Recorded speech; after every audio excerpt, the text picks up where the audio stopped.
कल हम गए थे श्री राम राजा सरकार के दर्शन करने और चतुर्भुज मंदिर। शाम को हम लोग गए ओरछा उत्सव। वैसे तो ओरछा में घूमने के लिए बहुत सारी जगह हैं, लेकिन हमने 2-3 प्लेसेस को सिलेक्ट किया है जहां पर हम शाम तक घूम पाएँ। लेकिन अगर आप कभी ओरछा को घूमना चाहते हैं तो कम से कम 3 दिन का समय लेकर आएँ। सो हेलो नमस्ते everyone, welcome back to your very own channel Radiant Ravikant. और अभी मैं हूँ ओरछा में। ओरछा में पीछे साइड आपको दिख रही हैं ये छतरियाँ हैं। महाराजा वीर सिंह जूदेव की ये छतरी है। और देखिए ये इनकी इनका निर्माण करीब 5 साल पहले हुआ था, लेकिन इनकी जो स्थिति है वो ज्यों की त्यों है। मतलब इनमें कोई भी तोड़ फोड़ नहीं हुआ, कोई भी छराव नहीं हुआ है। सो आप देख सकते हैं ये बहुत शानदार है। और पीछे बेतवा नदी है। बेतवा नदी की कल कल करती हुई आवाज़ आपको सुनाई दे रही होगी। और अभी मेरा कज़िन मुझे बुला रहा है कि नदी के दूसरे साइड जाकर और फिर वहाँ से वीडियोग्राफी की जाए। तो चलते हैं वहाँ पे।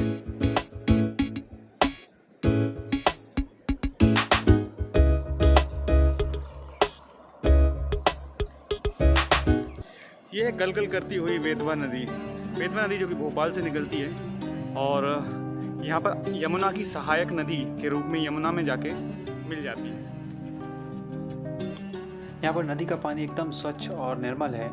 यहाँ पर आप सावधानीपूर्वक स्नान भी कर सकते हैं और अपनी थकान को दूर कर सकते हैं। यहाँ पर हमने करीब 2 घंटे बिताए। कहीं घूमने जाता हूँ तो मेरी कोशिश होती है कि मैं ऐसे किसी नेचुरल प्लेस पर घूम पाऊँ। यहाँ से जो एनर्जी प्राप्त होती है वो हमें कहीं ना कहीं हमारे काम में अपना 100% देने के लिए योगदान देती है।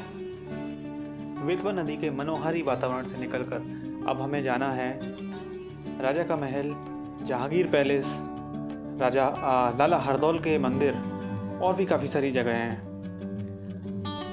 ये आप जो देख रहे हैं वो हैं छतरियाँ, जो कि काफ़ी फेमस हैं। और यहाँ के आसपास आपको सोवेनियर शॉप्स मिल जाएंगी जहाँ से आप शॉपिंग कर सकते हैं। और ये है महलों का मुख्य द्वार, जहाँ पे आपको एक इटनरी मिल जाएगी।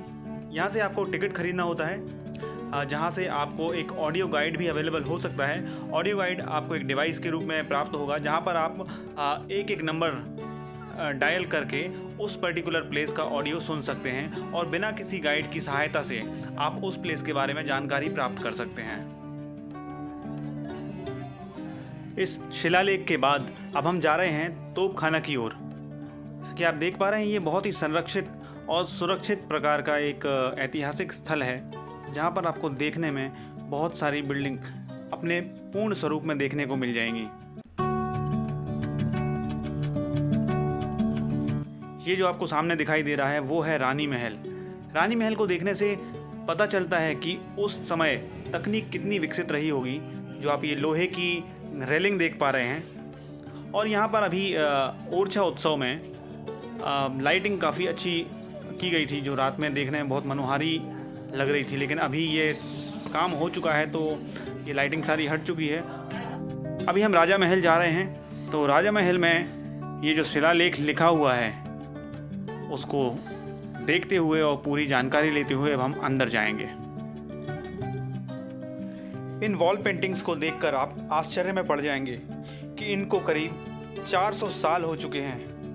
और आप सोचेंगे कि कौन से ये कलाकार रहे होंगे और क्या ऐसी टेक्नोलॉजी रही होगी जो इतने सुंदर वॉल पेंटिंग बनाई गई।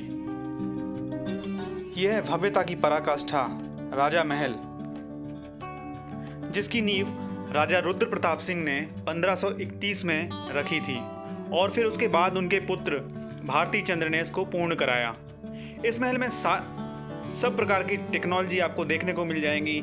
यहाँ पर जो ड्रेनेज है वो एक बहुत ही उत्तम प्रकार की इंजीनियरिंग का उदाहरण है। और भी यहाँ पर दीवाने खास, दीवाने आम अवेलेबल हैं, जिसको आप देख सकते हैं।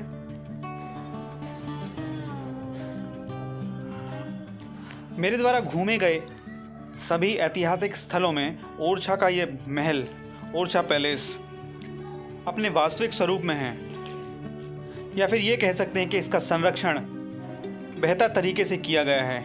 क्योंकि अगर आप यहाँ पर आएंगे तो आपको देखने मिलेगा कि यहाँ पर जो वॉल पेंटिंग्स हैं या फिर महलों की रखरखाव हैं पुरातत्व विभाग के द्वारा बहुत अच्छे तरीके से किए गए हैं। जब आप यहाँ घूमेंगे तो आपको भी राजा महाराजाओं जैसी फीलिंग आएगी और आप अपने को भी किसी जागीर का, किसी साम्राज्य का जागीरदार या राजा समझेंगे। ये राजा महल के एक झरोखे से दिखता हुआ सघन जंगल है। ये राजा महल इतना सुंदर है कि यहाँ से जाने का मन ही नहीं कर रहा है और हम बार बार एक ही शॉट्स बार बार ले रहे हैं ताकि जो बेस्ट शॉट निकल के आए वो आप लोगों को दिखा सकूं। और ये सामने जो दिखाई दे रहा है वो है चतुर्भुज मंदिर, जो कि राजा ने इसी प्रकार बनवाया था ताकि उनको अपने महल से दर्शन हो सकें।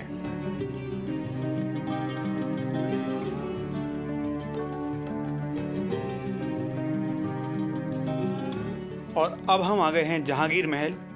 जहांगीर महल और शीश महल ये दोनों एक ही महल के हिस्से हैं।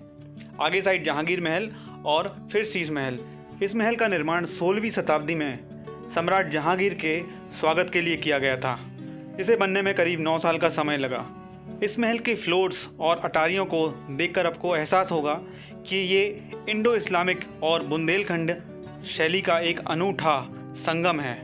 और ये है यहाँ का म्यूज़ियम, जिसमें काफ़ी पुरानी सामग्री रखी हुई है। 12वीं शताब्दी से लेकर 17वीं शताब्दी तक की मूर्तियाँ, भित्ति चित्र, पेंटिंग्स और काफ़ी कुछ। म्यूज़ियम में आपको काफ़ी दिलचस्प बातें जानने को मिलेगी, जैसे कि राजा छत्रसाल की छत्री ना होकर उसको मकबरा कहा जाता है, जबकि वो एक हिंदू राजा थे।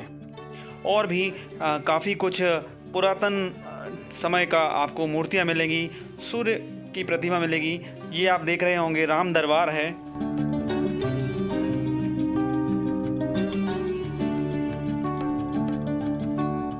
ओरछा के मंदिरों और महलों को देखकर यहाँ के गौरवशाली इतिहास का पता चलता है और पता चलता है कि हमारी भारतीय संस्कृति कितनी विकसित और समृद्ध रही होगी।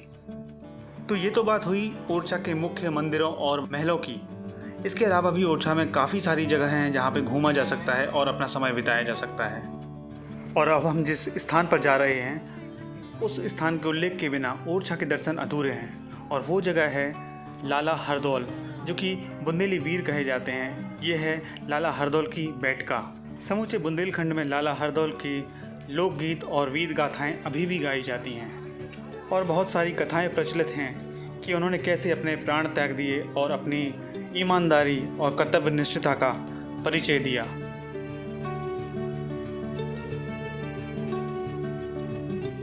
राजा राम की पावन नगरी की यादें लेकर अब हम अपना सफ़र यहीं पर समाप्त करते हैं। और अगर आप भी ओरछा आना चाहते हैं तो आप भी प्लान कर सकते हैं और यहाँ पर अपने 2-3 दिन आराम से बिता सकते हैं। अगर आपको मेरा ये वीडियो पसंद आया है तो प्लीज़ मेरे चैनल को लाइक करें, शेयर करें और सब्सक्राइब करें। Thank you so much for watching.